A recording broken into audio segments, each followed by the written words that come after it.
Government slot booking చేసుకొని register చేసుకోమని చెప్పేసి సిస్టమ్ పెట్టింది అనమాట. మాకు రోజు 39 డాక్యుమెంట్లు రిజిస్టర్ చేయమని పర్మిషన్ ఇచ్చింది.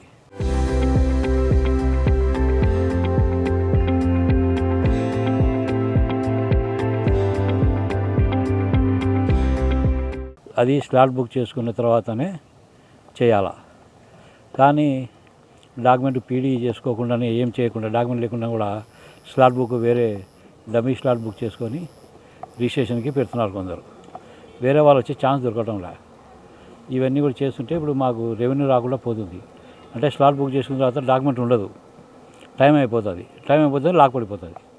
లాక్ పడిపోతే వేరే వాళ్ళకి ఛాన్స్ ఉండదు అనమాట. మా దగ్గర ఏమో రోజు 39 డాక్యుమెంట్లు స్లాట్ బుక్ అయిపోయినాయి. 39 డాక్యుమెంట్లు అవుతాయి అనుకుంటున్నాము, కానీ కావటం లేదు. 39 డాక్యుమెంట్లు 20-25 అట్లా అవుతున్నాయి. ఏమని మేము అంతా ఆలోచించి తర్వాత చూస్తే వేరే వాళ్ళు మధ్యవర్తులు వాళ్ళు వచ్చేవాళ్ళు అంతా స్లాట్ బుక్ చేసుకొని పెట్టుకుంటున్నారు. వాళ్ళకు డాక్యుమెంట్ వస్తే రిజిస్టర్ చేస్తున్నారు, రాకపోతే వదిలిపెడుతున్నారు. వేరే వాళ్ళు ఛాన్స్ రైతులు వచ్చి రిజిస్ట్రేషన్ వస్తే స్లాట్ బుకింగ్ దొరకదు, వాళ్ళకి ఛాన్స్ దొరకదు అనమాట. ఎవరి దగ్గర పోవాలి, వాళ్ళు ఎవరి దగ్గర పోయేది కూడా మా దగ్గర లేదు అంటున్నారు. వాళ్ళ మనసు చేస్తున్నారు. ఇవన్నీ మాకు వచ్చి ప్రజలు కంప్లైంట్ చేసినారు. ఏం సార్ స్లాట్ బుక్ అయినా ఇన్ని డాక్యుమెంట్లు అవుతున్నాయని చెప్తున్నారు, కానీ కాలేదు కదా, మాకు ఛాన్స్ దొరకడం లేదు రిజిస్టర్ చేసుకోవాలంటే. మేము ఎక్కడ పోవాలా, వేరే ఊళ్ళో పోవాలంటే మాకు కష్టమవుతుంది. మేము దానికోసమని మేము డిఎస్పీ గారికి పోలీస్ డిపార్ట్మెంట్కి కంప్లైంట్ ఇచ్చామన్నమాట. అలా చేసిన వాళ్ళ మీద యాక్షన్ చేసుకొని మాకైతే తెలుసు, మాకు తెలియదు, అది అర్థం కాదు. స్లాట్ బుక్ చేసి మాకు తెలియదు అనమాట. అది గవర్నమెంట్ అట్లా సిస్టమ్ పెట్టాలి, ఎవరైనా చేసుకోవచ్చు అని చెప్పింది.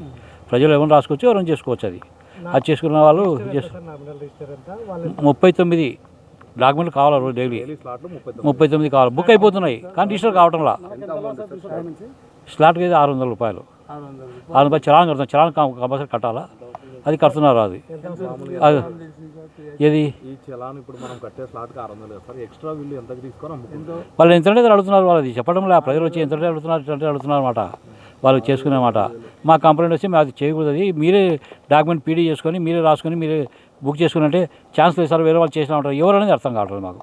ఇంకా అది కొంచెం పోలీస్ డిపార్ట్మెంట్కి మేము అప్రోచ్ అయినాము, వాళ్ళకు ఇస్తున్నాము అప్లికేషన్. డిఎస్పీ గారికి అందరూ ఇచ్చాము. వాళ్ళు దాని మీద ఎవరు చేస్తున్నారు ఈ పనులని, గవర్నమెంట్ రెవెన్యూ రాకుండా డాక్యుమెంట్ రిజిస్టర్ కాకుండా ఎందుకు నిలబెడుతున్నారు, వాళ్ళకి ఏం పని అవసరం ఉంది. డాక్యుమెంటు రైతు వచ్చినప్పుడు రిజిస్ట్రేషన్ ఉంది అంటే వాళ్ళు రావాలా, అప్పుడు ఆ డాక్యుమెంట్ పీడీ చేసుకొని స్లాట్ బుక్ చేసుకొని సబ్సిడీ దగ్గర మార్కెట్ వాల్యూ అన్నీ వెరిఫై చేసుకొని రిజిస్టర్ చేసుకొని పోవాలా. అది లేకుండా వేరే దారి ఆలోచిస్తున్నారు అనమాట. లేదు, ఎందుకు పెడతాం, చేస్తున్నాం, వచ్చి చేసేస్తున్నాం, చెప్తున్నాము. అయితే మాకు చెప్పని ఇప్పుడు చెప్పాము వాళ్ళకి. పోలీస్ డిపార్ట్మెంట్ ఎవరున్నారో వాళ్ళు చూసి వాళ్ళ మీద యాక్షన్ తీసుకుంటామన్నారు. మేము వాళ్ళకు కూడా కలిసి వాళ్ళకి సహకరిస్తామని చెప్పినాం. ప్రజలకు కూడా మేము సహకరిస్తామని చెప్తామని చెప్పినాం. చేసి పని ఏమేమి చేయాలి మళ్ళీ గవర్నమెంట్తో మాట్లాడి వాళ్ళు సహకరిస్తామని చెప్పినాం ప్రజలకి. ఎందుకంటే 1వ తారీఖు నుంచి మార్కెట్లో కూడా పెరుగుతున్నాయి, ఎక్కువ రిజిస్ట్రేషన్లు వస్తున్నాయి అన్నమాట. దానికి ఎలా చేయాలనేది మేము గవర్నమెంట్ మాట్లాడి మేము వాళ్ళకి సహకరించి చేస్తాం, అంతే. డౌన్లోడ్ రా టీవీ యాప్.